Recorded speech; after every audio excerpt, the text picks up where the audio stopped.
Gallery. This is Seaman number 45 by Master Herdling. This is, in a way, the first real story in his run, since the last issue was a weird poetry club instead. And this is a really strong start. We have got Seaman fighting against his arch nemesis, Orm, and a bit of a team up with Sunman from the Excellent Men in his glorious 90s design. We have got whalers, and it seems like in my videos, whalers and French separatists, they're like the big terror threat. God forbid we ever have a French separatist whaler. That'd be like a really big issue. Orm, he attacks the whalers with the seamen from SeaWorld. Orm, he's drawn off model here, or maybe his costume is just very badly coloured. He's actually on model on the cover, well, more on model, but completely different on the inside. Orm and the seamen, they slaughter the whalers. Then we have got, what the fuck is Seaman wearing? That is awful. He looks like the worst, most annoying pop star from 1988. And looking like that isn't fashionable. This comic came out in 1993. The guy he is with, talking to, that is Captain Stingray out of costume. Always nice to see him in a comic. He's in this run a lot. We start setting up a plot line about Captain Stingray and Seaman building a subsea city where humans and seamans can both live together. This will hopefully strengthen relations between the surface world and sea world. And it can kind of act like an embassy kind of place. Seaman, he gets called away to investigate one of the whales that has wound up on land. And thankfully, he takes off the awful outfit that he is wearing. Meanwhile, Orm and his army, they attack another ship, but this time we have got an advert, and during the advert, Seaman, he manages to get to them. He saves the captain with his bracelets, and this is a Japanese ship, so you can already see the cogs turning for how Sunman is going to get involved in the plot. Seaman, he fights Orm, and his awful ponytail only takes you out of the story every now and then.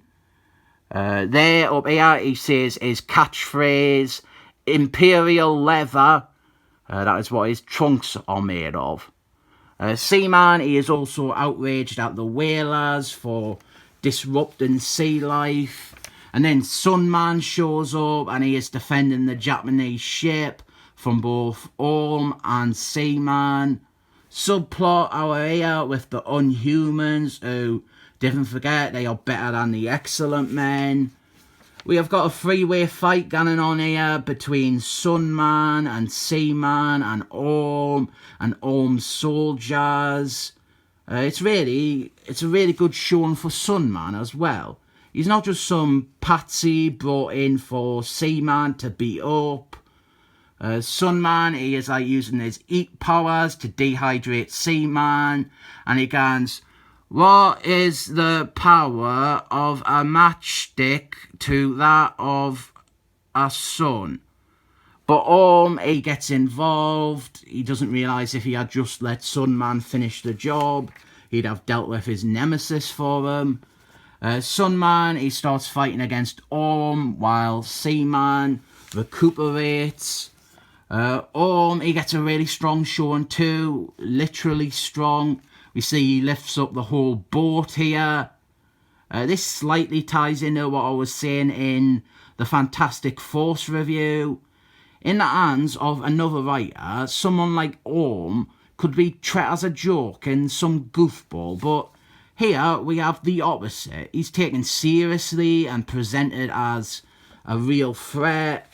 So now we are on to the team-up part of the issue, where Seaman and Sunman, they put aside their differences to combat the villain.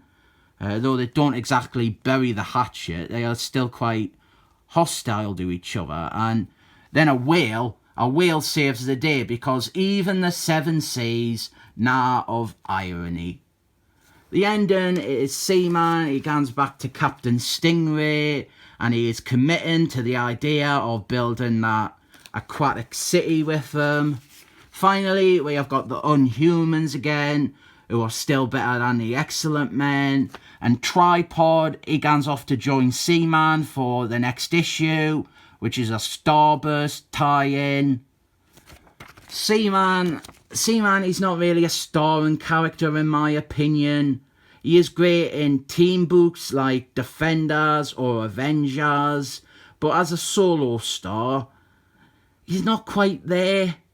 The better parts of Seaman's past books, they are the world building stuff from the 60s by Roger Thomas, or when Jason Byrne effectively completely revamped the character to include corporate and industrial themes. But here we have what is probably the strongest attempt to do a straight Seaman book without any twists or tweaking the focus. And Master Herdling, he has found a really good mix between the aquatic superhero alongside some appropriate eco-friendly political stuff. One thing I do like, he is incorporating barbarian elements in with the SeaWorld stuff. He's also building a sensible supporting cast of regular Seaman characters, and he is showcasing his villain really well. This is really good. I rate it 7 thumbs up.